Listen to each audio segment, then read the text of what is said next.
Hello everybody, मेरा नाम चंद्रशेखर शर्मा है, CSS। I am head of department physics in Motion Education Kota. आज मैं आपके सामने एक पेपर के सॉल्यूशंस लेकर के आया हूं और वो पेपर है जेई मेन का, जो कि 2 अप्रैल को पहली शिफ्ट में हुआ था। दोस्तों, ये जो पेपर है, इस पेपर को अगर मैं थोड़ा सा शॉर्ट में आपको बताऊं तो ये इजी टू मॉडरेट के बीच का पेपर था। कुछ क्वेश्चंस जो मैंने देखे, लास्ट वाले जो क्वेश्चंस थे थोड़े से कैलकुलेटिव थे, बाकी सारे क्वेश्चंस ऐसे ही थे कि ठीक है, एक फॉर्मूला लगाया आंसर आ जाएगा। हम कह सकते हैं कि जो यूजुअल जेई मेन का पैटर्न रहता है उसी पैटर्न का ये क्वेश्चन पेपर था। मुझे बस थोड़ा सा बैलेंस इसमें कम लगा, क्योंकि मुझे ना इसमें जैसे वेव्स के क्वेश्चन नज़र नहीं आए ज़्यादा। उसके अलावा मेरे को थोड़ा लगा कि यार इलेक्ट्रोस्टैटिक्स इतना ज़्यादा पूछ लिया, 2-2 3-3 क्वेश्चन पूछ लिए उसके। अभी हम सॉल्व करेंगे तो मैं आपको बताऊंगा कि इलेक्ट्रोस्टैटिक्स के कितने सारे क्वेश्चन इसके अंदर आए हैं।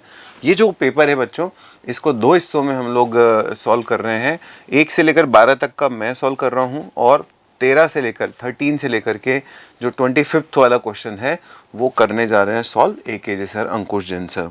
तो चलिए स्टार्ट करते हैं, समय खराब नहीं करते। सबसे पहले क्वेश्चन नंबर 26 देखिए। I am reading this question for you, और आप पीछे भी देख सकते हैं स्क्रीन पे। Moment of inertia of A rod of mass m and length l about an axis passing through its center and the normal to its length is alpha. Now the rod is cut in 2 equal parts, and these parts are joined symmetrically to form a a cross। यानी कि पहले हमारी एक इस तरह की rod थी, और वो जो रॉड है उसको हमने कन्वर्ट कर दिया, 2 हिस्सों में तोड़ के, और एक क्रॉस बना दिया। ठीक है बेटा। अब इसका जो पहले मोमेंट ऑफ इनर्शिया था, how do we write moment of inertia? We know that formula of moment of inertia about this axis is ml square divided by 12। So ml square divided by 12 was alpha. ये alpha दे रखा था। अब हमको बताना है कि इसके 2 टुकड़े हमने कर दिए, तो पहली बात तो दोनों टुकड़ों का मास कितना हो जाएगा, m/2। लेंथ कितनी हो जाएगी, l/2 है ना। आपको इस एक्सिस के अबाउट मोमेंट ऑफ इनर्शिया चाहिए। So if you want to calculate moment of inertia about this axis, it will be m divided by 2 into l divide by 2 whole square divided by 12 multiply by 2। क्यों ऐसा double क्यों किया मैंने? Because this time we have 2 rods, तो दोनों rod का मुझे moment of inertia जोड़ना पड़ेगा। एक बार इसको सॉल्व करके देख लेते हैं। 2 से 2 कैंसिल हो गया, देखिए कितना आता है। तो मुझे लग रहा है ये आ रहा है 1/4 multiply by ml square divided by 12। I can say that this is equal to l/4। Since this is a direct formula based question, so I'll keep this question in easy category, and the chapter name is rigid body dynamics। ठीक है बच्चों, तो ये था मेरा पहला question. आप देख सकते हैं इसका करेक्ट आंसर क्या आएगा, 1।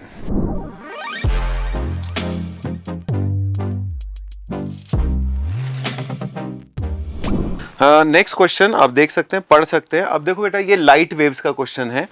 Light wave is propagating with plane wave front of type xi x plus y plus z is equal to constant. The angle made by direction of wave propagation with the x axis is। हमारे पास 4 options हैं। Basically देखा जाए तो आपको एक wave की equation, wave front की equation दे रखी है। हम जानते हैं ये एक प्लेन वेव है, और जो इसका नॉर्मल होता है ना बच्चों, उस डायरेक्शन में चलती है light. This is a fundamental definition of a wave front. Wave always moves perpendicular to wave front. So we are given a wave front in terms of an equation x plus y plus z. इस तरह की equations आप लोगों ने maths में vector 3D में करी होगी। आप जानते हैं इस तरह की इक्वेशन जब होती है तो उसका जो नॉर्मल, उसको ऐसे लिखा जा सकता है ax plus by plus cz is equal to constant, और उसका जो नॉर्मल होता है वो नॉर्मल की जो वेक्टर डायरेक्शन आती है वो आती है A I cap plus Y J cap plus A I cap plus B J cap plus C K cap. So this will be A I cap plus B J cap plus C K cap. हम देख सकते हैं हमारे हिसाब से normal की equation आने वाली है आई कैप प्लस जे कैप प्लस के कैप। ये दरअसल नॉर्मल की इक्वेशन नहीं है, ये लाइट के प्रोपेगेशन की डायरेक्शन है। So we have calculated, we have defined in which direction the light ray is moving। तो वो लाइट रे जिस डायरेक्शन में जा रही है वो आपको पता है। अब आप इसका किसी भी एक्सिस के साथ एंगल निकाल सकते हैं। अगर आपको एक्स एक्सिस के साथ एंगल चाहिए तो it will be C cap dot I cap divide by mod C cap dot mod I cap. Solve करेंगे बच्चों तो इसका आंसर आ जाएगा 1/√3। क्योंकि ये भी डायरेक्ट फॉर्मूला बेस्ड क्वेश्चन है, लेकिन इसमें थोड़ी सी मैथमेटिक्स इन्वॉल्व है, 3D वेक्टर 3D इन्वॉल्व है, तो मैं इस क्वेश्चन को भी इजी टू मॉडरेट कैटेगरी में रखूंगा। क्वेश्चन है वेव ऑप्टिक्स वाले चैप्टर से और कैटेगरी है इजी टू मॉडरेट।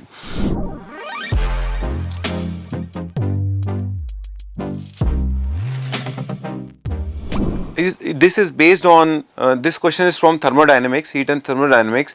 इसमें आपको इक्वेशन दे रखी है, वंडरवॉल गैस इक्वेशन, काफ़ी फेमस है, बच्चे देखते हैं इसको, पहचान भी जाते हैं। P + A/V² into V minus B is equal to RT, where P, V, T, R have usual meanings and you have to find out the direction of A divided by B²।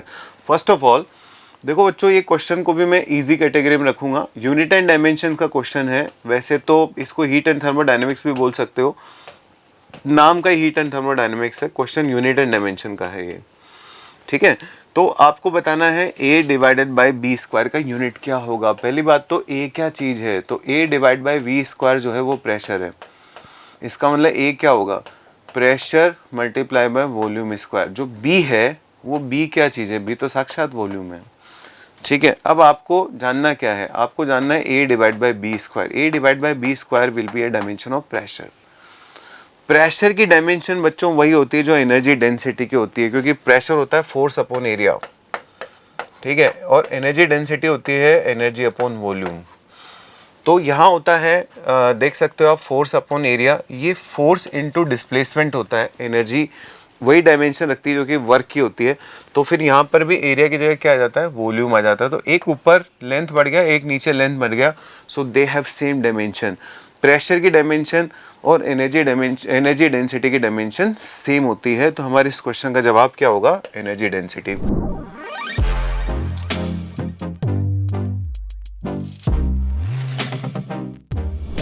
Next question is from geometrical optics, और इसके अंदर हमें एक lens दे रखा है and we have an object which is slanted, थोड़ा सा टेढ़ा ऑब्जेक्ट है। आप देख सकते हैं कि ये डिस्टेंस देखो 30 सेंटीमीटर एक बड़ी डिस्टेंस है। हमें बताना है कि इसकी इमेज कैसी बनेगी। तो देखो बेटा, इसमें अपन ऐसे बोल सकते हैं, ज्योमेट्रिकल ऑप्टिक्स का क्वेश्चन है, मॉडरेट कैटेगरी में इसको मैं रखूंगा। बिल्कुल इजी तो नहीं कहूँगा, क्योंकि आप लोगों को लॉन्गिट्यूडनल मैग्निफिकेशन भी निकालना पड़ेगा और ट्रांसवर्स भी निकालना पड़ेगा। So for this position I can calculate magnification which is f upon f plus u। How much is f? f is 20 divide by 20 plus u। u की वैल्यू है आपकी -30। इसका मतलब इसका मैग्निफिकेशन आ जाएगा -2। -2 आने का मतलब ये है कि इसकी जो ये वाली डायमेंशन है, जो 2 सेंटीमीटर वाले डायमेंशन है, वो डायमेंशन जो है वो 4 सेंटीमीटर बन जाएगी। बल्कि आप ये भी देख सकते हो कि 30 पे अगर ऑब्जेक्ट है आपका इस तरह से, तो उसकी जो इमेज बनेगी बच्चों वो 60 सेंटीमीटर पे बनेगी। दिस वर्टिकल हाइट, जो आपकी वर्टिकल हाइट, इसको कलर कोड से देखते हैं, this vertical height which is actually 2 centimetre will become 4 centimetre here. ये बन जाएगी 4 सेंटीमीटर। 2 सेंटीमीटर का क्या बन जाएगा, 4 सेंटीमीटर बन जाएगा, ठीक है। और ये जो 1 सेंटीमीटर वाला डायमेंशन है, दिस 1 सेंटीमीटर, इसके लिए हमको लगाना है m longitudinal. So m longitudinal is equal to m transverse square in case of lens. In case of mirror this is -m transverse square, but in case of lens it is m transverse square. कैसे आया, आप dv/du निकाल सकते हो। dv/du, dv is the slight change in length of image, du is the slight change in length of object. आपका ये object छोटा है, 1 सेंटीमीटर है, छोटा माना जा सकता है इसके कंपैरिजन में। So I can say that the length of this 1 centimetre will be 4 centimetre. इसका मतलब ये कुछ ऐसे, ये यहाँ बन जाएगा इस तरह से इमेज, यानी कि जो आपका 1 सेंटीमीटर का डायमेंशन है, आप ऐसे बोल सकते हो कि अगर यहाँ पे कोई ऑब्जेक्ट होता है ऐसा, तो उसकी इमेज यूँ बनती, ठीक है। यहाँ पर कोई ऑब्जेक्ट होता है ऐसा, तो उसकी इमेज यूँ बनती है, लाइक दिस। अब आप देख सकते हो ये पॉइंट A था, तो इसकी इमेज बन गई A', और ये वाला पॉइंट B है, तो इसकी इमेज बनेगी B'। And if you want to draw it, it will be like this. इसकी टोटल लेंथ हो जाएगी 4√2। यदि आपसे कोई पूछे इमेज की टोटल लेंथ बताओ, this will be 4√2 and if you want to know the angle, this angle will be -45 degree. और 45 डिग्री नीचे की तरफ, आप बोल सकते हो कि भाई नीचे की तरफ 45 डिग्री है, लेकिन हमें कहीं ना कहीं कन्वेंशन फॉलो करना था, इसीलिए हम इसका बेस्ट आंसर देंगे -45 degree.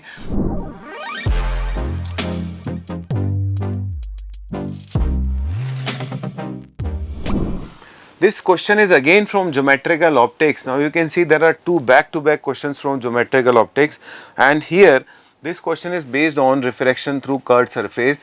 You have a curved surface of curvature radius which is given to you. It must be somewhere. कहीं तो दे रखी है, C curvature radius दे रखी है 40 सेंटीमीटर, वो दे रखा है। एक तरफ मीडियम है आपका एयर, एक तरफ मीडियम है आपका 1.5. Okay, so spherical surface separates two media of refractive indices 1 and 1.5 as shown in figure.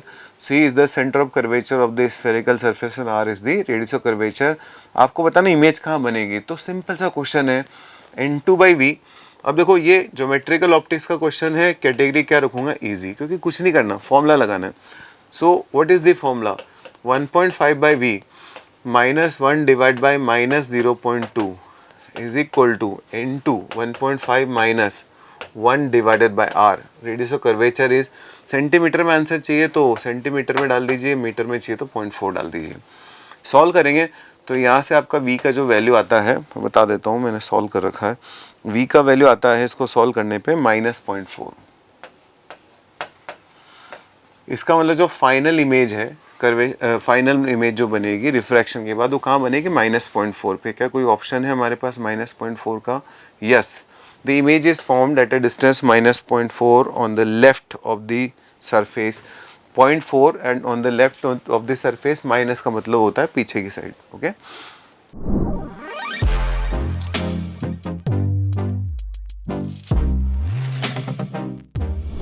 Now this question is from electrostatics. आप देख सकते हैं यहाँ पर कि आपके पास एक बॉल है जिसका मास 100 मिलीग्राम है।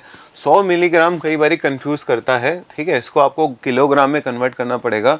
वो बॉल जो है उसमें चार्ज दे रखा है, it is connected to an insulating string of length 1 metre, it is brought near to an infinitely long non conducting sheet of charge density alpha sigma as shown in figure. If the string subtends an angle 45 degree with the sheet at equilibrium, the charge density of the sheet will be। देखो बच्चों, यहाँ पर आप चाहो तो यहाँ tension लिख के फिर टेंशन के 2 टुकड़े करके फोर्स भी बैलेंस कर सकते हो। वैसे आप देख सकते हो टेंशन के 2 टुकड़े करोगे, दोनों टुकड़े बराबर होंगे, लेकिन हम चाहे तो एक ही लाइन में इस क्वेश्चन को कर सकते हैं कि अगर ये सिस्टम इक्विलिब्रियम में है तो इस पर लगने वाला इलेक्ट्रोस्टैटिक फोर्स और जो ग्रेविटेशनल फोर्स होगा उनका रिजल्टेंट इस लाइन के अलोंग आना चाहिए, इधर आना चाहिए √FE² प्लस m² g²। क्यों आना चाहिए इधर?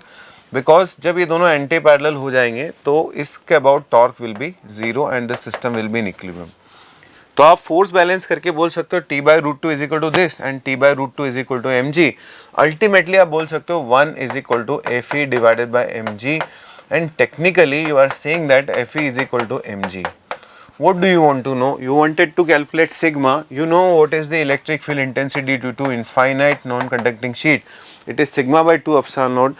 When you multiply by q, this should be equal to mg. This is as simple as this. क्योंकि आपको कुछ नहीं करना, एक फॉर्मूला लगाना था। यहाँ पर आपको सिग्मा की वैल्यू जाननी है, सारी वैल्यूज पुट करिए, सिग्मा की वैल्यू निकल के आएगी आपकी 1.77 nano coulomb divide by metre square. खाली कैलकुलेशन करनी थी, एम दे रखते। जो एम में ध्यान रखने वाली बात है वो ये है बच्चों, ये 100 मिलीग्राम है, सो 100 × 10⁻³ × 10⁻³ किलोग्राम है। ये थोड़ा सा ध्यान रखिएगा आप, क्योंकि वो मिलीग्राम है, तो 1 मिली तो आएगा 10⁻³ का और 1 मिली फिर से आएगा। So this was question number 31 which was from electrostatics, and I'll keep this question in easy category.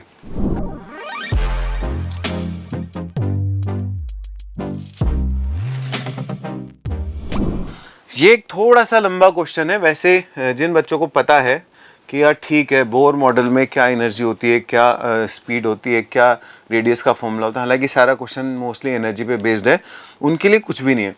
Question Bohr model का है, यानी कि मॉडर्न फिजिक्स का क्वेश्चन है, कैटेगरी रखेंगे इजी टू मॉडरेट। जिसको याद है उससे हो जाएगा। अच्छी बात है कि केमिस्ट्री में आता है और फिजिक्स में भी आता है। So the energy of hydrogen atom in ground state is same as energy of helium plus in first excited state. किसी भी एटम की जो कि मोनो इलेक्ट्रॉनिक है उसकी एनर्जी का फॉर्मूला ये होता है -13.6 electron volt Z square by n square. तो हम बोल सकते हैं कि हाइड्रोजन की ग्राउंड स्टेट में जो एनर्जी होती है वो होती है -13.6 इलेक्ट्रॉन वोल्ट। हीलियम प्लस की n बराबर 2 में जो एनर्जी होती है वो भी होती है -13.6 electron volt. Li plus plus की n बराबर 3 में जो एनर्जी होती है वो भी होती है -13.6 इलेक्ट्रॉन वोल्ट। कहाँ से आया? इस फॉर्मूले से। बिकॉज व्हेन Z बिकम्स 3 आपको n भी 3 करना पड़ेगा। इसका मतलब किस किस की एनर्जी सेम है? हाइड्रोजन एटम की ग्राउंड स्टेट में और हीलियम प्लस की फर्स्ट एक्साइटेड स्टेट में सेम होती है। This statement is correct. Okay, the energy of H atom in ground state is same as that of Li plus plus ion its second excited state. This is also correct. The energy of H atom in ground state is same as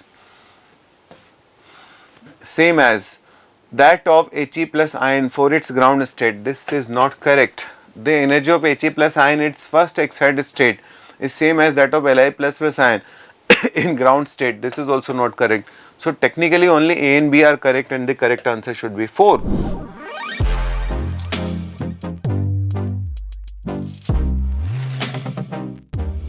A river is flowing from west to east direction with speed 9 km per hour. If a boat capable of moving at a maximum speed 27 km per hour in still water crosses the river in half a minute while moving with maximum speed at an angle 150 degree to the direction of river flow, then the width of river is. This is the moderate question from kinematics. किसी को easy भी लग सकता है, इसीलिए category तो मैं easy से moderate ही रखूँगा इसके अंदर। हमको एक नदी दे रखी है, उस नदी का फ्लो जो है इधर की तरफ है 9 से जा रही है, बह रही नदी। हम लोग एक बोट को चला सकते हैं 27 के मैक्सिमम स्पीड से और 150 डिग्री एंगल पे उसको हमको चलाना है लाइक दिस। तो हम बता सकते हैं उसका कौन सा कंपोनेंट जो है नदी को क्रॉस करने में काम आएगा। This total angle is 150, so this angle is 60 degree. I don't know how much is the width of river, so I can write d divided by 27 cos 60 must be equal to half into 30, half into 60। आधा minute लगा इसको।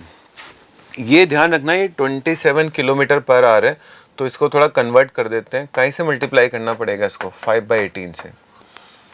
Kilometre per hour को metre पर second में convert करने के लिए 5/18 से मल्टीप्लाई करते हैं। थोड़ा सा सॉल्व कर लेते हैं। This will become d divided by 27 multiply by 1/2 जो कि ऊपर चला जाएगा, चलो 1/2 लिख लेते हैं यहाँ पे, multiply by 5/18 is equal to 30। ये आ गया, ठीक है। अब आप थोड़ा सा मेहनत थोड़ी सी करनी पड़ेगी आपको, इनको सॉल्व करके d की वैल्यू आपको निकालनी पड़ेगी। और d की जो वैल्यू आती है इसमें आती है बच्चों 300 मीटर। वैसे डुएबल है, बहुत आसान है। ये 2 बार कट जाएगा, ठीक है, ये 3 बार कट जाएगा, ठीक है, और ये 2 बार, ये 3 बार कटने के बाद थोड़ा सा बस आपको क्रॉस मल्टीप्लाई करके सॉल्व करना है। मैं एक बार फिर भी कैलकुलेशंस चेक कर लेता हूँ। 30 इंटू 27, ठीक है, इंटू 5/18, नहीं तो आंसर गलत है फिर इसका। एक बार अपन आंसर चेक कर लेते हैं। इसका आंसर 300 नहीं आ रहा, इसका जो आंसर आएगा एक बार चेक ही कर लेते हैं इसको। चलो, so d will be equal to, देखो यहाँ क्या आता है हमारे पास, 15 divide by 4 multiply by 30, 15 divide by 4 multiply by 30, so this will be 15 divide by 2 into 15, 225/2 answer आ रहा है इसका। 225/2 का मतलब हो गया 112.5। 112.5 is the correct answer.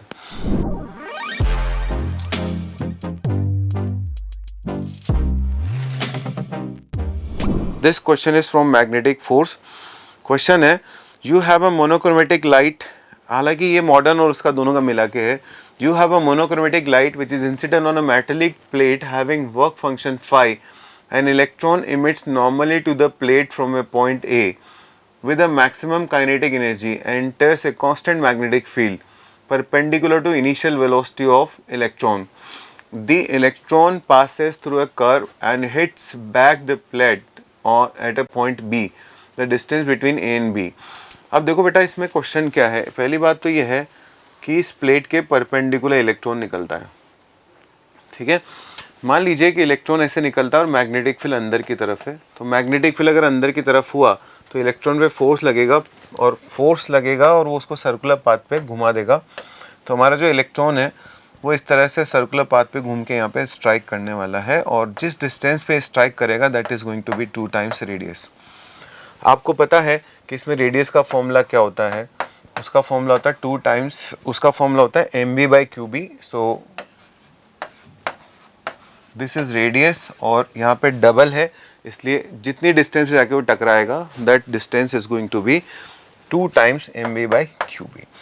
mb/qb is the formula of radius, okay, and जहाँ स्ट्राइक करेगा वो होगा ट्वाइस ऑफ दैट। अब इसमें mb कहाँ से लेके आए हम लोग, तो हम लोग बता सकते हैं mb कहाँ से आएगा। हम जानते हैं कि इसके अंदर हम जानते हैं कि इसके अंदर जिस फ्रीक्वेंसी, जिस वेवलेंथ की लाइट गिर रही है, अगर वो h/λ है, इसमें देखो क्या क्या दे रखा है। एक तो अपने को जिस वेवलेंथ की लाइट गिर रही है वो दे रखी होगी जरूर, यहाँ पे monochromatic light incident, work function phi दे रखा है, इलेक्ट्रॉन दे रखा है, द गिवन वेवलेंथ दे नहीं रखी, हालांकि आंसर में है, तो मैं वेवलेंथ यूज कर लेता हूँ, h/λ minus phi is equal to p² divided by 2m। पढ़ लेते हैं क्वेश्चन को एक बार, वेवलेंथ भी देनी चाहिए कहीं ना कहीं। तो and monochromatic light is incident on a metallic plate having work function this electron को normally initial velocity the electron passes through a plate, the distance between A and B is the magnitude of this when constant. इसमें देखो wavelength का जिक्र मुझे दिख तो नहीं रहा, लेकिन आंसर्स में है, तो आप यहाँ से क्या कर सकते हैं, p की वैल्यू निकाल सकते हैं। The value of p will be equal to 2 times m into hc divide by lambda minus phi under root, ठीक है। तो 2 टाइम्स m इधर मल्टीप्लाई हो गया into hc by lambda minus phi. जैसे आप इस p की वैल्यू को उठा के यहाँ रखेंगे आपको आंसर मिल जाएगा। एक बार देखते हैं कौन सा आंसर हमारा मैच कर रहा है। ऐसा लग रहा है कि इसमें 1 2 का फैक्टर अंदर है, 1 2 का फैक्टर बाहर है, तो ऐसा फील हो रहा है कि 8 वाला जो फैक्टर है वो आंसर होना चाहिए, क्योंकि वो अंदर जाके 8 बन जाएगा। So according to me the correct answer should be B.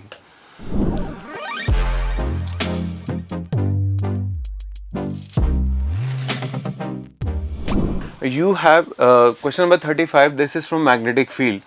इसके अंदर देखो आपको एक मैग्नेटिक फील्ड B1 दे रखा है, वो एक सर्कुलर कॉइल के सेंटर का फील्ड है। हम जानते हैं सर्कुलर कॉइल के सेंटर पे फील्ड होता है mu naught Ni divide by twice of radius, ठीक है। EMF का क्वेश्चन है, मैग्नेटिक फील्ड का क्वेश्चन है, इजी कैटेगरी का क्वेश्चन है क्योंकि फॉर्मूला बेस्ड क्वेश्चन है, ओके। आपको एक दूसरे पॉइंट पे मैग्नेटिक फील्ड B2 दे रखा है, जिस पॉइंट की डिस्टेंस जो है हम बता सकते हैं x/r जो है वो क्या दे रखा है, दिस इज 3/4। सो x की वैल्यू दे रखी है 3r/4, ठीक है। Do you know what is the formula of magnetic field on the axis? अगर आपको पता है तो एक लाइन में काम हो जाएगा आपका, mu naught I/r² into n divide by twice of r² plus x² to the power 3/2। Now you just replace x is equal to 3r/2, 3r/2 नहीं 3r/4। जैसे आप x की वैल्यू 3r/4 रखते हो यहाँ पर, आपका जो मैग्नेटिक फील्ड इंटेंसिटी आता है उसकी वैल्यू मैं बता देता हूँ क्या आएगी। This is going to be mu naught Ni divided by 2 times r multiply by 16√16 divided by 25√25। And this is not rocket science, ऐसा नहीं कि कोई रॉकेट साइंस है, सिंपल सी बात है कि ये आपको खाली वैल्यू डालनी है, वैल्यू डालते हैं आप यहाँ पहुँच जाओगे। अब आप देख सकते हो कि B2 जो है ना वो क्या है। So B2 is equal to B1, this term is actually B1 into 16 divide by 25 into √16 divide by 25। एक बार क्वेश्चन पढ़ते हैं क्या है ये। हमें इनका रेशो चाहिए, किनका रेशो चाहिए भाई, एक्सेल from this B2/B1 is equal to B2/B1 की वैल्यू चाहिए। अरे तो हो गया। So B2 divide by B1 is equal to 16 divide by 25 into 4/5, यानी कि आपका आंसर आ जाएगा 64 divide by 125। So correct answer is 3।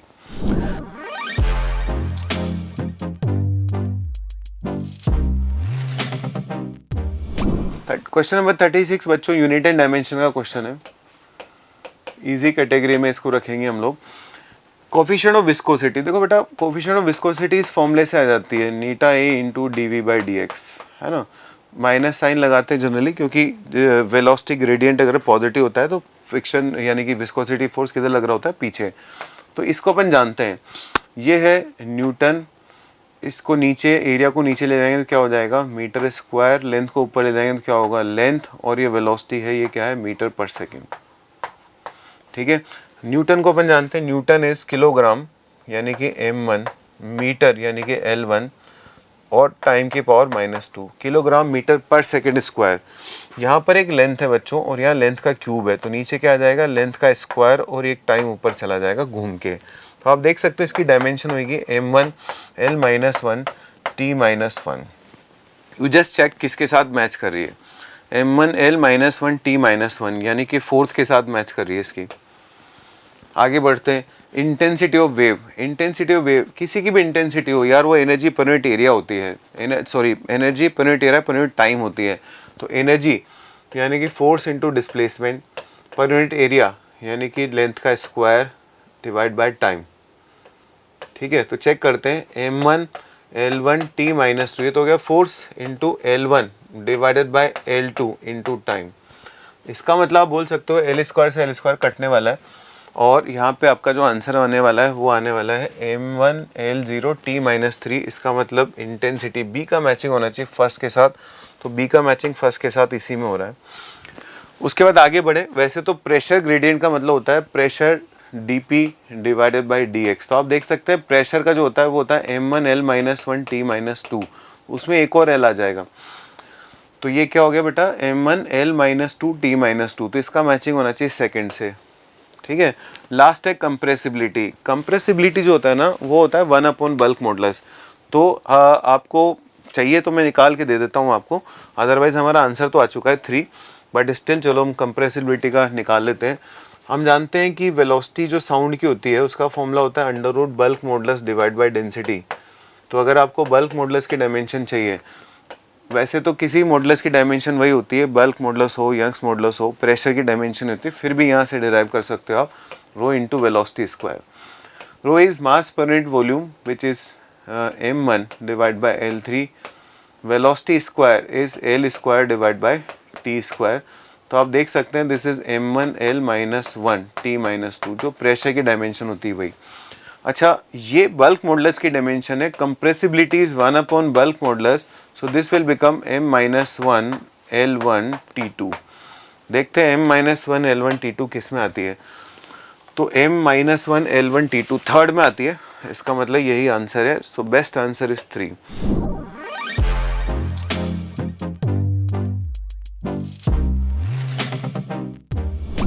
This question is again from electrostatics. आप देख सकते हैं कि अभी थोड़ी देर पहले इसके पहले भी एक क्वेश्चन इलेक्ट्रोस्टैटिक्स का आया था, और इस पेपर में एक क्वेश्चन जहाँ तक मेरे को ध्यान है एक और इनफाइनाइट प्लेट का इलेक्ट्रोस्टैटिक क्वेश्चन आपको देखने को मिलेगा। You have a point charge Q which is placed at origin, so point charge Q is placed at origin, okay. A second point charge 9Q is placed at D00, so 9Q is placed at D00, okay. You want to know a point where the electric field intensity is 0। वैसे आपको बता दूं वो जो point होगा वो छोटे वाले चार्ज से दूर होगा और बड़े वाले चार्ज के पास होगा। The point in between them where the electric field becomes field vanishes is. तो हमें एक ऐसा पॉइंट ढूंढना है जहाँ पर इलेक्ट्रिक फील्ड वैनिश हो जाएगा। तो मान लीजिए यहाँ से यहाँ तक की डिस्टेंस है x, ठीक है। तो इसका इलेक्ट्रिक फील्ड होगा दूर की तरफ, कितना होगा बच्चों KQ/x²। इसका इलेक्ट्रिक फील्ड होगा K into 9Q divided by D-x²। दोनों बराबर होने चाहिए, KQ से KQ काट दो, सॉल्व करोगे तो D-x की वैल्यू आ जाएगी बच्चों +-3x। प्लस माइनस इसलिए क्योंकि 9 का अंडर रूट लिया मैंने। एक बार मैं प्लस लेके सॉल्व करता हूँ, प्लस लेके सॉल्व करूँगा तो x की वैल्यू आ जाएगी D/4, ठीक है। एक बार मैं माइनस लेके सॉल्व कर लेता हूँ, है ना। अच्छा, मैंने कुछ गलत बोल दिया था, लाइन 9Q वाले से दूर होगा और Q वाले से पास होगा, क्योंकि क्या होगा जब न्यूमरेटर बड़ा होगा तो डिनोमिनेटर को बड़ा होना पड़ेगा। तो जो क्वेश्चन सॉल्व करते समय पहली लाइन बोली थी मैंने कि वो 9Q वाले के पास होगा, उल्टा है, वो 9Q वाले से दूर होगा, ये बड़ा तो ये भी बड़ा चाहिए। और Q वाले के पास होगा। तो वैसे भी पास वाला ऑप्शन अगर मान लो एक ही ऑप्शन होता तो वो आंसर में दे देना चाहिए था। तो हमारे सामने दिख रहा है कि पास वाले 2 ऑप्शन है, इसलिए हमें सॉल्व कर लेना चाहिए। अब एक आंसर तो है हमारा d/4 और दूसरा आंसर आप देखिए, अगर मैं नेगेटिव के साथ सॉल्व करूं इसको, तो नेगेटिव के साथ सॉल्व करने पे एक आंसर मेरा और आ रहा है -d/2, जो कि गलत है। -d/2 इसलिए गलत है क्योंकि मैं यहाँ पर कहीं भी इलेक्ट्रिक फील्ड जीरो नहीं कर सकता। Both are producing electric field in same direction. इसका मतलब वही आंसर जो है वो फीजिबल आंसर है जो कि दोनों चार्ज पार्टिकल्स के बीच में है। लास्ट में एक बार और कहूँगा कि इक्विलिब्रियम कहाँ आता है, बड़े चार्ज से दूर और छोटे चार्ज के पास, ठीक है। क्योंकि बड़ा चार्ज जो होगा उसका न्यूमरेटर बड़ा होगा तो डिनोमिनेटर भी बड़ा होना चाहिए, छोटे के पास आना चाहिए।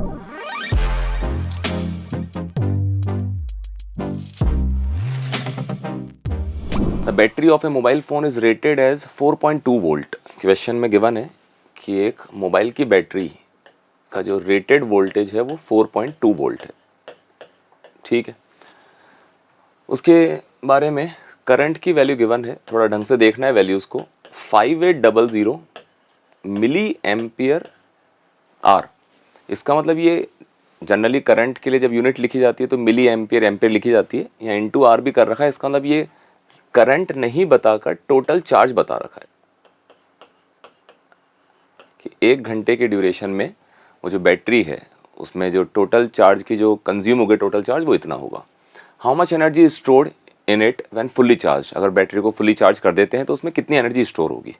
देखो एनर्जी स्टोर तक पहुंचना है अगर, तो मुझे इसके रेटेड वोल्टेज को, ये जो टोटल चार्ज इसमें होगा उससे मल्टीप्लाई करना पड़ेगा। रेटेड वोल्टेज है 4.2 वोल्ट, टोटल चार्ज ऐसे लिखेंगे 5800 मिली एम्पियर, मतलब 10⁻³ और एम्पियर बोले तो coulomb per second.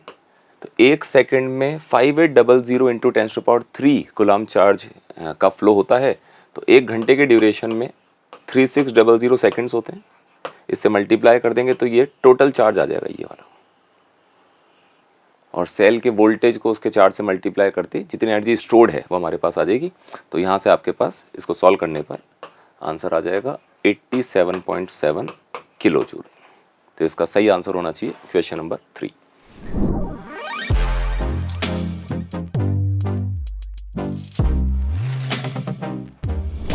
The relationship between the magnetic susceptibility xi and the magnetic permeability mu, relation बताना है xi और म्यू के बीच में। बहुत सिंपल क्वेश्चन है, ईएमएफ चैप्टर का है, मैग्नेटिक फील्ड चैप्टर का है। सीधे सीधे आपको रिलेशन इसका पता होना चाहिए। तो इसका जो रिलेशन होता है बच्चों वो होता है कि जो म्यू आर होता है, म्यू आर वो होता है 1 + xi। बस आपको ये सही ऑप्शन चूज करना था इसको देखते हुए। म्यू आर जो होता है वो होता है μ/μ0। इट मीन्स सही ऑप्शन होना चाहिए। आप देखें xi की वैल्यू तक पहुंचना है ना अपन को, तो xi आ जाएगा μ/μ0 -1। It means question option number 4।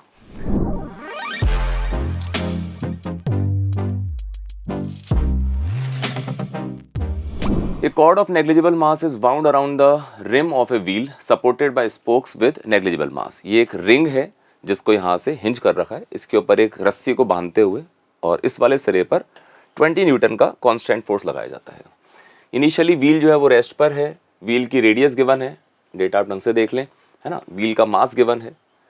Question में पूछते हैं कि जब हम 1 मीटर अमाउंट में इस वाले सिरे पर यहाँ से डिस्प्लेसमेंट 1 मीटर हो चुका होगा, जब इस एंड को 1 मीटर में नीचे पुल कर चुका होगा, उस मोमेंट पर इसके पास कितना ओमेगा आ जाएगा।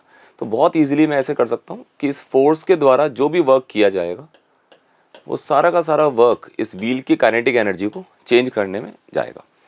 अब कांस्टेंट फोर्स का वर्क लिख सकते हैं Fs cos थीटा से, force into displacement into cos of 0 degree, क्योंकि फोर्स भी इसी डायरेक्शन में और पॉइंट ऑफ एप्लीकेशन का डिस्प्लेसमेंट वेक्टर भी इसी डायरेक्शन में।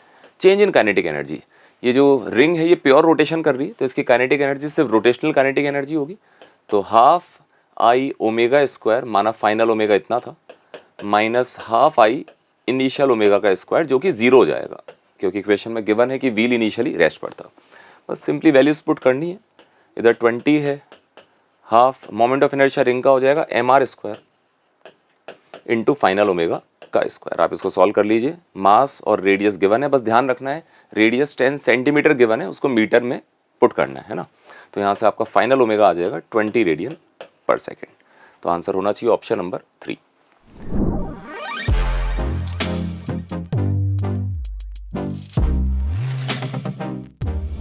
ये स्क्वायर लेमिना जैसा दिख रहा है आपको OABC of length 10 centimetre is pivoted, इसको हिंज कर रखा है पॉइंट O पर। ठीक है, forces act at lamina as shown, इस पर जो फोर्सेज लग रहे हैं वो सारे फोर्सेज दिखा रखे हैं। तो उन्होंने पूछा है कि मैग्नीट्यूड ऑफ फोर्स F बताना है और काम की बात बता रखी है कि लेमिना जो है वो रिमेन्स स्टेशनरी, मतलब परमानेंट रेस्ट पर है, इक्विलिब्रियम में है। तो सिंपली इतना सा करना है कि मैं इस हिंज के अबाउट नेट टॉर्क जीरो करने वाला हूँ। उससे फ़ायदा ये होगा कि उस पिवोट वाले पॉइंट पर जो फोर्सेज लग रहे होंगे उनका टॉर्क नहीं आएगा क्योंकि यहीं से पास हो रहे होंगे। अब इसके अबाउट नेट टॉर्क देखें भाई, इस 10 का टॉर्क आएगा 10 इंटू ये वाली हाइट और क्लॉकवाइज सेंस में आएगा इसके अबाउट, और उस वाले 10 का उतना ही एंटी क्लॉकवाइज सेंस में। तो टॉर्क वाइज इन दोनों का टॉर्क आपस में कैंसिल आउट हो जाएगा। सेम ऐसी इसका टॉर्क तो जीरो हो ही रहा है क्योंकि वहां से पास हो रहा है, उसका टॉर्क जीरो है क्योंकि वहां से पास हो रहा है। अब बचा ये वाला फोर्स और कैपिटल F। इस फोर्स का टॉर्क आएगा 10 इंटू साइड लेंथ जो कि 10 सेंटीमीटर है, जिसको L बोल रहा हूं मैं, इक्वल्स टू उस फोर्स का टॉर्क आएगा F into side length L। L से L कैंसिल आउट हो जाएगा, फोर्स आ जाएगा 10 न्यूटन। फोर्स आ जाएगा 10 न्यूटन। इट मीन्स आंसर होना चाहिए ऑप्शन नंबर 1।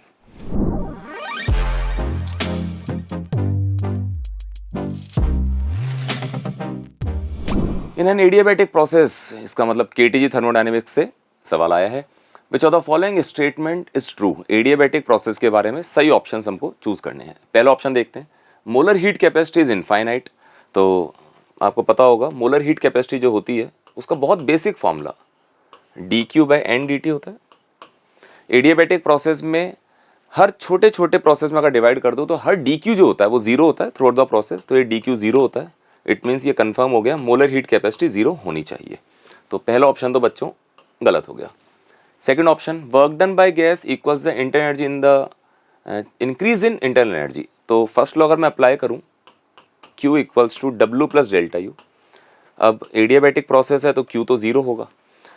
ये बोलते हैं कि वर्क डन बाय गैस जो है वो इंक्रीज इन इंटरनल एनर्जी के बराबर है, जबकि रिजल्ट क्या आया है, वर्क डन बाय गैस है माइनस ऑफ डेल्टा U। तो अगर बी ऑप्शन में लिखा होता work done by gas equals the negative of increase in internal energy तो सही हो जाता, अभी गलत है।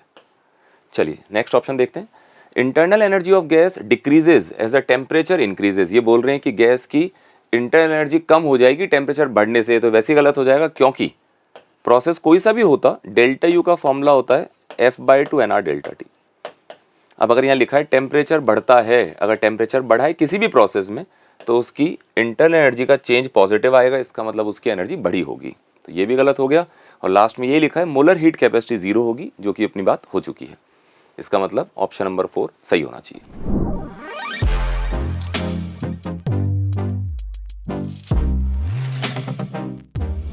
Consider two infinitely large plane parallel conducting plates as shown in the diagram. Diagram में दो बहुत बड़ी बड़ी कंडक्टिंग प्लेट्स दिखा रखी हैं। इन पे चार्ज की डेंसिटी गिवन है सिग्मा एंड -2 सिग्मा। बिल्कुल बीचों बीच एक पॉइंट चार्ज रख दिया गया। वो पूछते हैं कि उस पॉइंट चार्ज पर कितना फोर्स लगेगा। तो देखो बच्चों, एक कंडक्टिंग प्लेट ये, एक ये, अगर मैं यहाँ चार्ज Q मानता हूँ इस सरफेस पर, मुझे पता है कि यहाँ पर -Q चार्ज आ जाता है कंडक्टिंग प्लेट जब आमने सामने होती है लार्ज प्लेट्स। यहाँ का चार्ज अगर मैं Y मानता हूँ तो यहाँ पर भी उतना ही चार्ज होता है, ये आपको पता होगा। अब उसकी डेंसिटी अगर सिग्मा है तो मैं ऐसा लिख सकता हूँ उसका टोटल चार्ज है Q प्लस Y, उसका total area right surface left मिला के टोटल एरिया अगर A मान लेता हूँ मैं, ये चार्ज की डेंसिटी सिग्मा गिवन है। और इसके लिए वही टर्म है, इस पर टोटल चार्ज बाय इसका टोटल एरिया, ये -2 सिग्मा गिवन है। ठीक है भाई, ये लिख के रख लेते हैं।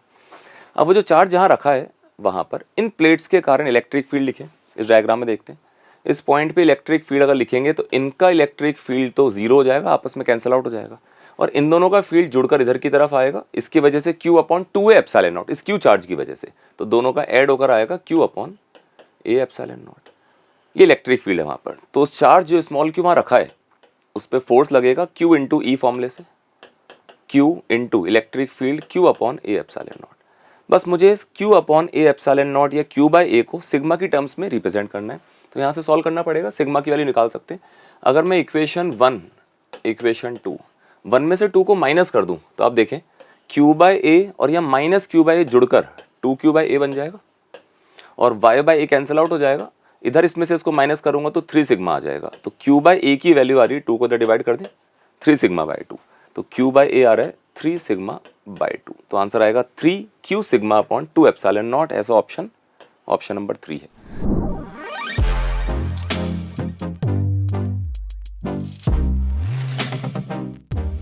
Particle is subjected to simple harmonic motion. एक पार्टिकल दो साइमल्टेनियसली हार्मोनिक मोशंस का जो नेट आने वाला है उसके अंडर मोशन कर रहा है।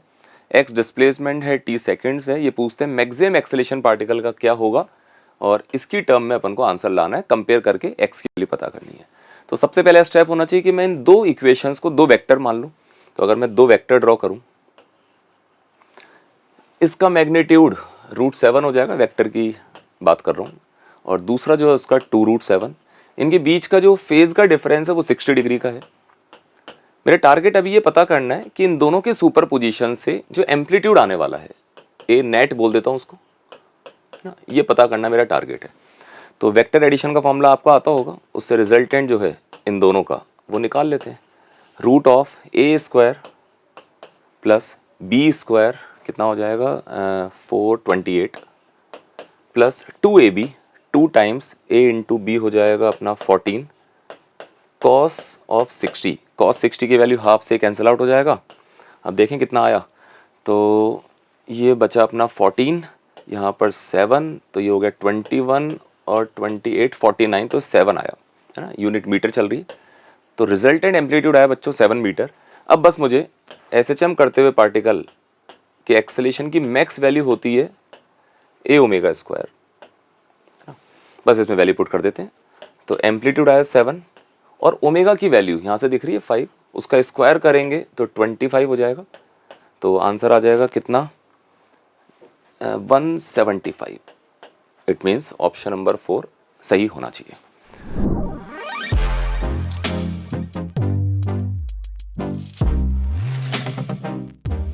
जीनर डायोड पर मतलब सेमीकंडक्टर का सवाल आया इस बार। Zener diode with 5 volt Zener voltage is used to regulate an unregulated DC voltage input of 25 volt. For a 400 ohm resistor connected in series, the Zener current is found to be 4 times the load current. The load current IL, load resistance RL की values बतानी। तो बहुत simple सा structure है। ये applied voltage है जो कि 25 वोल्ट का है, एक सीरीज रेजिस्टेंस लगाया गया है 400 ओम का, एक Zener डायोड लगा दिया गया वोल्टेज रेगुलेशन के लिए, और एक लोड रजिस्टर माना कि RL है। Zener वोल्टेज जो है इसका वो गिवन है 5 वोल्ट। अब देखो काम की बात ये बताई उन्होंने कि लोड करंट और Zener करंट का रिलेशन दे रखा है। Zener करंट जो है वो लोड करंट का 4 टाइम्स। अगर मैं लोड करंट को I बोल रहा हूं तो ये वाला करंट 4 टाइम्स I होगा, ठीक है। Zener डायोड का आपको पता होगा यूज क्या होता है। Zener diode reverse biasing condition में लगा हुआ है, आप देख सकते हैं यहाँ हाई वोल्टेज से इसका एन साइड कनेक्टेड है, और इसके अक्रॉस जो जब रिवर्स बायसिंग में लगाते हैं ब्रेकडाउन हो चुका होता है, तो इसकी खासियत होती है कि ये अपने अक्रॉस पोटेंशियल का डिफरेंस Zener वोल्टेज के बराबर कांस्टेंट रखता है। 5 वोल्ट का डिफरेंस ये फिक्स कर देता है। अब अगर ये 5 वोल्ट का डिफरेंस है तो इसके अक्रॉस भी पोटेंशियल डिफरेंस कितना होगा 5 वोल्ट। तो लोड रजिस्टर के अक्रॉस ओम्स लॉ लिखूं मैं 5 वोल्ट इक्वल्स टू फ्लो होने वाला करंट इनटू लोड रेजिस्टेंस, पहली इक्वेशन। दूसरी इक्वेशन, इस वाले लूप में केवीएल की इक्वेशन लिखूं, अगर यहाँ 0 वोल्ट मान लूं मैं, तो 0 + 25, ये करंट 4I जा रहा है, वहां 5I जा रहा है, इसका मतलब यहां से वहां I जा रहा है, सॉरी, तो वहां से समेशन 5I करंट निकला होगा। तो 25 वोल्ट यहां था, प्लस माइनस लगा लेते हैं, तो माइनस का 5I इंटू 400, ठीक है, और यहाँ 5 वोल्ट का ड्रॉप आ जाएगा, टोटल मिला के 0। तो देखें यहाँ से कितना आया, यहाँ से आया 20 इक्वल्स टू, और ये हो जाएगा 20I, इससे कैंसिल आउट हो जाएगा। करंट की वैल्यू आ जाएगी 1/100 ampere it means 10 milli ampere. तो लोड करंट तो आ गया 10 milli ampere, load current 10 milli ampere तो आ चुका है। लोड रेजिस्टेंस के लिए बस इतना सा करना है, ये 1/100 एम्पियर वैल्यू उठा के यहाँ रखेंगे तो लोड रेजिस्टेंस 500 आ जाएगा। इसका मतलब ये सही ऑप्शन होना चाहिए, ऑप्शन नंबर 1। तो अच्छा सवाल था ये, और बहुत बेसिक सवाल है, नोट्स में ऐसे सवाल मिलते हैं।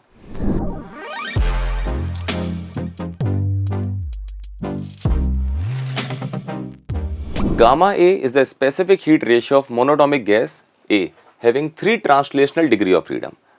Gamma A, सबसे पहली बात तो आपको पता होना चाहिए, गामा होता है 1+2/f, और गामा किसको कहते हैं बच्चों?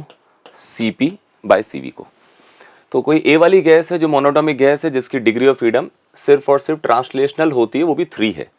तो फॉर्मूला होता है गामा का 1+2/f, जहाँ f total degree of freedom होती है। तो गामा ए हो जाएगा 1+2/a वाली गैस की डिग्री ऑफ फ्रीडम 3 है, इट मीन्स 5/3। ठीक है भाई, आगे पढ़ते हैं। Gamma B, specific heat ratio में गामा बी की बात चल रही थी ना। हाँ, बी के बारे में बता रखा है कि इसकी 3 तो ट्रांसलेशनल डिग्री ऑफ फ्रीडम है, 3 रोटेशनल है, और एक वाइब्रेशनल मोड बोला है ना, डिग्री ऑफ फ्रीडम नहीं का है, पता होना चाहिए। एक वाइब्रेशनल मोड में 2 डिग्री ऑफ फ्रीडम होती है, एक काइनेटिक एनर्जी के करस्पॉन्डिंग, एक पोटेंशियल एनर्जी के करस्पॉन्डिंग। तो 1+2/f total degree of freedom count करें, 3 + 3 6, और यहाँ से 2 आएगा तो 8। इट मीन्स ये कितना आ जाएगा? 1/4, 5/4। उन्होंने पूछा है gamma A upon gamma B calculate करो, तो दिस बाय दिस करेंगे तो 5 से 5 कट जाएगा, 4/3। इसको ये इस फॉर्म में चाहते हैं, इसको चाहते हैं 1 + 1/n। आप कंपेयर कर लीजिए, n की वैल्यू कितनी आ जाएगी? 3। तो आंसर इसका होना चाहिए n = 3।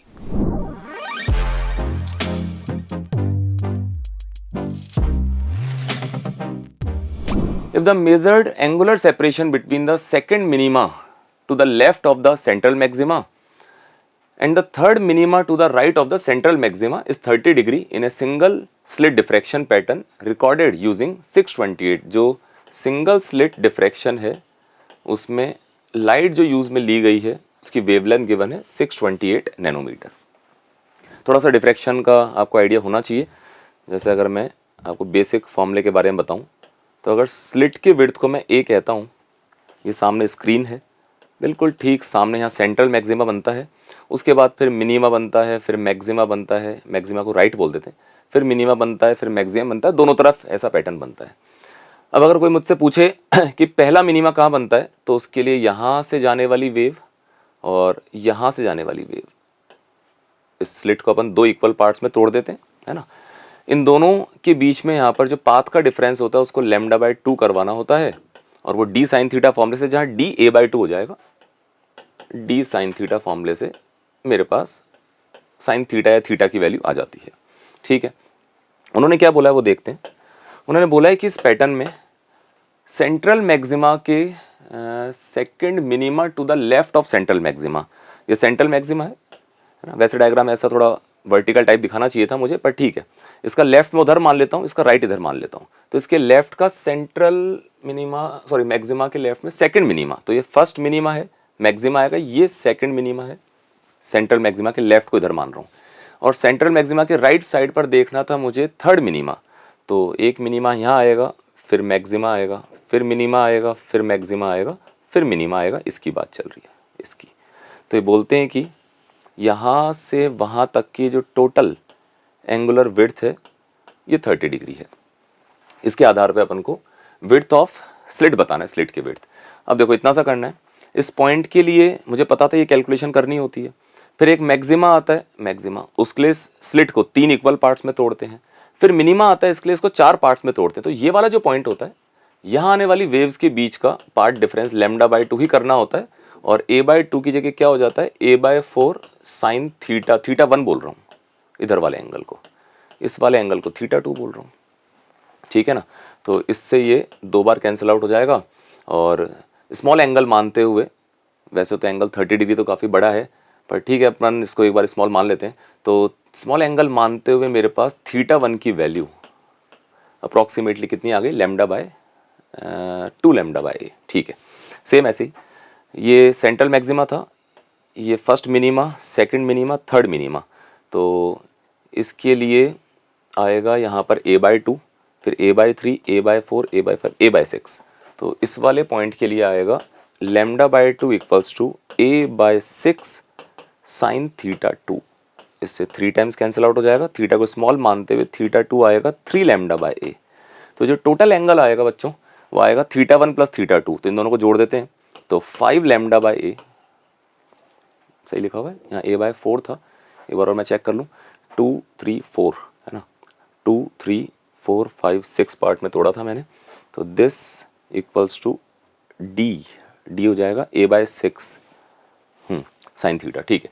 तो इन दोनों का टोटल समेशन जो है वो 30 डिग्री, उसको रेडियन में बदल लेते हैं, π/6 होना चाहिए। तो यहाँ से a आ जाएगा 5 लैम्डा 30 λ/π। इसकी जो वैल्यू आएगी वो कितनी आएगी देखें, 30 लैम्डा गिवन है 628। या आंसर चाहते हैं माइक्रोमीटर में, तो ये तो नैनोमीटर में आएगा मेरे पास अभी, नैनोमीटर अपॉन पाई। पाई को लिख सकता हूँ मैं 3.14 है ना, और नैनोमीटर की जगह मैं मीटर में एक बार कन्वर्ट कर लेता हूँ, ये मीटर में आ जाएगा। तो माइक्रोमीटर के लिए 10⁻6 लिख दूंगा। तो यहाँ से नीचे 1000 पहुँचेगा, सही बात है।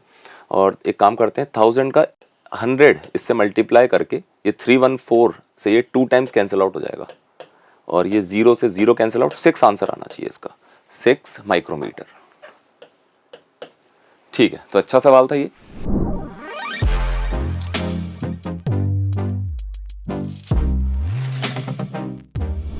क्वेश्चन नंबर 48 देखते हैं बच्चों।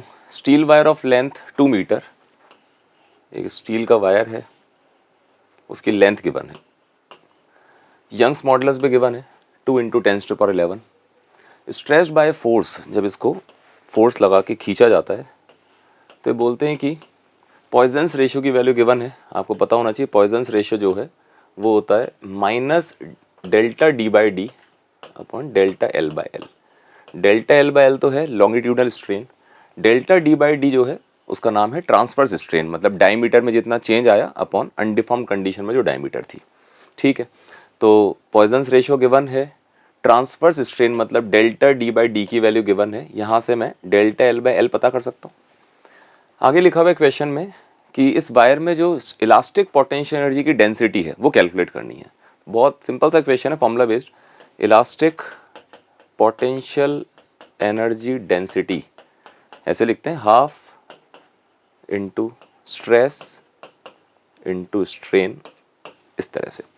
अब स्ट्रेन तो मैं इस पॉइजन्स रेशियो वाली इंफॉर्मेशन से पता कर सकता हूँ, कैलकुलेट कर लेते हैं। पॉइजन्स रेशियो गिवन है 0.2, ΔD/D की वैल्यू गिवन है 10⁻³ और स्ट्रेन ΔL/L है। तो यहाँ से मेरे पास ΔL/L की वैल्यू आ जाएगी 10⁻³ अपॉन 0.2। उसके बाद बस फिर इस स्ट्रेस को हटाने के लिए मैं यंग्स मॉडुलस का फॉर्मूला यूज में ले लूँगा। यंग्स मॉडुलस होता है स्ट्रेस बाय स्ट्रेन, तो मैं स्ट्रेस को लिख सकता हूँ यंग्स मॉडुलस इंटू स्ट्रेन। तो इस स्ट्रेस को सबसे पहले मैं यंग्स मॉडुलस इंटू स्ट्रेन लिखूंगा। अब ये फॉर्मूला दिखाई देगा, यंग्स मॉडुलस इंटू स्ट्रेन का स्क्वायर होल डिवाइड बाय 2। थोड़ा सा इरेज कर लेते हैं।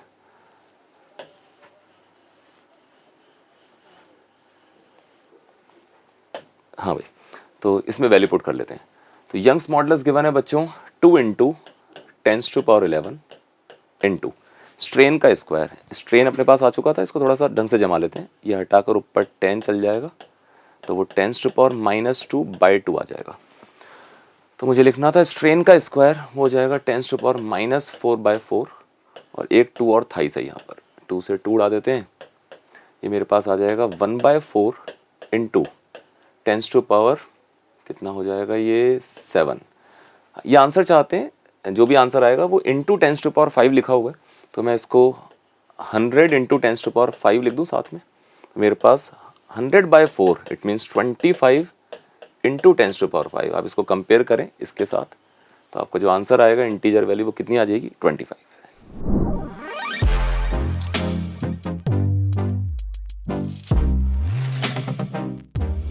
Vessel with square cross section, एक वेसल है जिसका एरिया ऑफ क्रॉस सेक्शन जो है, जैसे अगर मैं 3D डायग्राम बनाने की कोशिश करूं,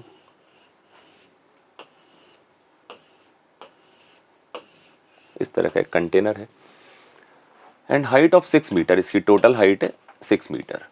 इस वर्टिकली पार्शन, इसमें पार्टीशन लगा रखा है बिल्कुल बीचों बीच, एक वर्टिकल पार्टीशन, ये मान लेते हैं वर्टिकल पार्टीशन। फिर ये बोलते हैं कि एक विंडो लगा रखी है इस पार्टीशन में जिसको हिंज कर रखा है। तो अलग कलर से डायग्राम में दिखाता हूँ मैं आपको। ये बोलते हैं कि इसमें एक विंडो है, ये विंडो ठीक है 100 सेंटीमीटर स्क्वायर की, मैं इसको एक स्क्वायर मान लेता हूँ जो कि गिवन नहीं है क्वेश्चन में। तो इसको भी 10 सेंटीमीटर, ये भी 10 सेंटीमीटर, 10 सेंटीमीटर, 10 सेंटीमीटर ठीक है। हिंज डोर, इसका जो डोर है वो हिंज है। तो जैसे अगर मैं डोर आप चाहे यहाँ माने चाहे उस जगह माने, जनरली वैसे जो बांध होते हैं उसमें इस तरह में ऊपर हिंज किया जाता है, पर ठीक है कोई फर्क नहीं पड़ता, यहाँ हिंज मान लेते हैं। तो यहाँ से हिंज कर रखा है इस डोर को, ये डोर है ये वाला ठीक। फिर ये बोलते हैं कि और ये जो विंडो बना रखी है इसकी डेप्थ दे रखी है 3 metre. One part of vessel is filled completely with water, इसके इधर वाटर है जिसकी डेंसिटी 10⁻³ kg पर मीटर क्यूब होती है, और दूसरी तरफ 1.5 इंटू 10⁻³ kg पर मीटर क्यूब डेंसिटी का कोई लिक्विड है। फिर ये पूछते हैं what force one needs to apply on the hinge door so that it does not get open, कि हिंज डोर पर कितना फोर्स लगाना पड़ेगा जिससे कि ये ओपन नहीं हो। अच्छा ये बताओ कि अगर इस पर फोर्स नहीं लगाएं हिंज डोर पर तो ये ओपन क्यों होगा? उसका कारण है इस डोर के इधर की तरफ जो लिक्विड है यहाँ से प्रेशर ज़्यादा होने की वजह से ज़्यादा फोर्स लगेगा वाटर के कंपैरिजन में, क्योंकि डेंसिटी ज़्यादा है तो नीचे आएंगे ρgh फॉर्मूले से प्रेशर में इंक्रीमेंट ज़्यादा होना है। अगर मैं कोई एक्सटर्नल फोर्स नहीं लगाऊं बाहर से तो यहाँ का फोर्स ज़्यादा होगा उधर वाले फोर्स के कंपैरिजन में, तो नेट फोर्स उधर आएगा, उसका एक टॉर्क जनरेट होगा जिसकी वजह से डोर ओपन हो जाएगा। तो मैं काम कर रहा हूँ इसको समझाने के लिए, इस डोर का अलग से डायग्राम दिखाता हूँ। इस डोर पर राइट साइड वाले लिक्विड की वजह से पूरे टॉप से लेकर बॉटम तक, ऐसे करो हिंज से लेकर वहां तक हर छोटे छोटे एरिया पर फोर्स लग रहा होगा, प्रेशर इनटू एरिया। मैं उस फोर्स को यहां कहीं लगता हुआ मान लेता हूं ऐसे F1। सिमेट्रिकली उस तरफ वाटर के वहां से अपोजिट डायरेक्शन में एक फोर्स लग रहा होगा F2 ठीक है। वैसे तो देखा जाए तो हम जैसे जैसे ऊपर से नीचे आते हैं तो प्रेशर जो होता है वो बढ़ता है, तो ये ऊपर से नीचे की तरफ जो लिक्विड का फोर्स रहा होगा उसका जो नेट आएगा पॉइंट ऑफ एप्लीकेशन वो मिड पॉइंट पे नहीं आकर नीचे आएगा। लेकिन इनके ऑप्शंस जो है इतने, या इनका जो आंसर आने वाला है अगर ऐसा वेरिएशन मान लेंगे तो फिर बहुत गंदी कैलकुलेशन इसके अंदर हो जाएगी। तो उसे बचने के लिए मैं उसको लगभग मिड पॉइंट के आसपास मान रहा हूँ। कारण क्या है, इसकी हाइट जो है ना वो सेंटीमीटर में दे रखी है, डेप्थ की तुलना में बहुत कम, तो लगभग माना जा सकता है। अब बस इतना सा करना है, पहले इन दोनों फोर्सेस का नेट निकाल लेते हैं। तो F1 माइनस F2 निकाल के रख लेते हैं। तो ये हो जाएगा बच्चों यहाँ का प्रेशर, और इन्होंने एटमॉस्फेरिक प्रेशर के बारे में कुछ नहीं बता रखा ठीक है, तो मैं उसको 0 मान के चल रहा हूँ एक बार। तो यहाँ का प्रेशर है ρ1 GH, H मतलब 3 मीटर, और इस जो डोर है इसके एरिया को A मान लेता हूँ, इसके एरिया से मल्टीप्लाई कर दूंगा। सेम ऐसे ही वाटर की डेंसिटी को ρ2 मान रहा हूँ, तो वहाँ से जो फोर्स लगेगा वो लगेगा ρgH, और ये अपन मिड पॉइंट पे लगता हुआ मान रहे हैं ठीक है ना, इनटू एरिया। फिर बोल रहा हूँ ये अप्रोक्सीमेशन है थोड़े बहुत, क्योंकि एग्जैक्टली प्रेशर ρgH यहाँ पर है, यहाँ से यहाँ तक प्रेशर बढ़ रहा होगा। तो इसकी जो वैल्यू आएगी बच्चों वो आएगी ρ1 माइनस ρ2 GH इंटू A। एक बार इसकी वैल्यू पुट करके सॉल्व कर लें, यहाँ सॉल्व कर लेते हैं। F1 माइनस F2 निकाल लेते हैं। तो ρ1 ρ2 का अंतर 1.5 और उसका डिफरेंस हो जाएगा 0.5 इंटू 10⁻³ SI यूनिट में, इंटू G की वैल्यू को 10 मानने के लिए कहा जा रहा है, H3 है, एरिया है 100 सेंटीमीटर स्क्वायर, तो वो 10⁻4 आ जाएगा यहाँ पर। तो ये 10⁻³ से ये कैंसिल आउट होगा, ये उड़ जाएगा पूरा है ना, और ये 0.5 हटाकर एक 10 आएगा, उससे ये कैंसिल आउट हो जाएगा, तो ये आ गया 150 न्यूटन। ये तो ये पता चला कि दोनों तरफ के लिक्विड की वजह से जो फोर्स लगेगा उसका नेट आएगा 150 उधर की तरफ। अब अगर देखा जाए कि वो बोल रहे हैं डोर को ओपन, ताकि डोर ओपन नहीं हो, अगर मैं हिंज यहाँ से कर रहा हूँ और ये मान के चलूँ कि मुझे कम से कम एक्सटर्नल फोर्स लगाना है कम से कम, तो मैं टॉर्क बैलेंस के हिसाब से सबसे दूर लगाऊंगा हिंज से फोर्स। तो मैंने माना एक्सटर्नल एजेंट ने फोर्स वहाँ कहीं लगाया है F एक्सटर्नल, उसकी मिनिमम वैल्यू निकालना चाह रहा हूँ मैं, टॉर्क बैलेंस करूंगा इसके अबाउट। तो F1 F2 फोर्सेस का जो नेट आया वो 150 आया, उसका टॉर्क हो जाएगा यहाँ से डिस्टेंस L/2, अगर इसको L बोलता हूँ, L/2, और एक्सटर्नल एजेंट का जो फोर्स है उसको F मिनिमम कह रहा हूँ, उसका टॉर्क आएगा इतना। तो यहाँ से मेरे पास उस एक्सटर्नल एजेंट का जो मिनिमम फोर्स आएगा वो आएगा बच्चों 75 न्यूटन। पर क्वेश्चन में कहीं भी मिनिमम वर्ड यूज में लिया हुआ नहीं है, तो मैं कहूँगा कि उस एक्सटर्नल एजेंट को जो फोर्स लगाना पड़ेगा F एक्सटर्नल, वो 150 न्यूटन से कम फोर्स लगाकर या 150 न्यूटन के बराबर फोर्स लगाकर उसको रोक सकता है। अगर वो सिरे पर फोर्स लगाएगा तो उसको 75 में काम चलाना पड़ेगा, अगर वो बिल्कुल मिड पर फोर्स लगाएगा तो उसको 150 के बराबर लगाना पड़ेगा। बातें और भी है इसमें, अगर वो और अंदर की तरफ फोर्स लगाएगा तो और ज़्यादा फोर्स लगाना पड़ेगा। पर मुझे लगता है जेईई मेंस ने इसमें यही सोचते हुए आंसर 150 दिया है कि एक्स्ट्रा एजेंट को जो फोर्स लगाना पड़ेगा वो उसी पॉइंट ऑफ एप्लीकेशन पे लगाना है जहां पर F1 F2 का नेट आ रहा है।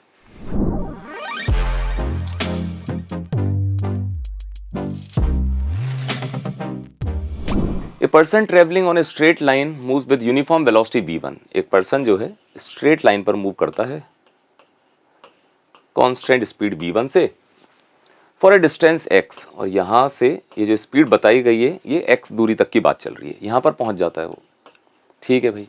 फिर वो अपनी स्पीड को चेंज करके v2 कर लेता है और वापस से कांस्टेंट स्पीड v2 से चलता है नेक्स्ट 3x/2 डिस्टेंस के लिए।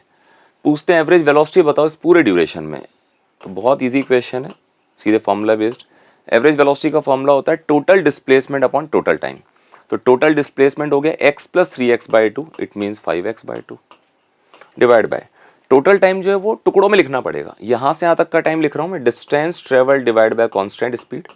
ये वाला टाइम लिखते हैं सेम ऐसे ही, डिस्टेंस ट्रेवल डिवाइड बाय उसकी कांस्टेंट स्पीड v2, ठीक है भाई, है ना। और ये जो एवरेज वेलोसिटी आती है ये गिवन है 50/7।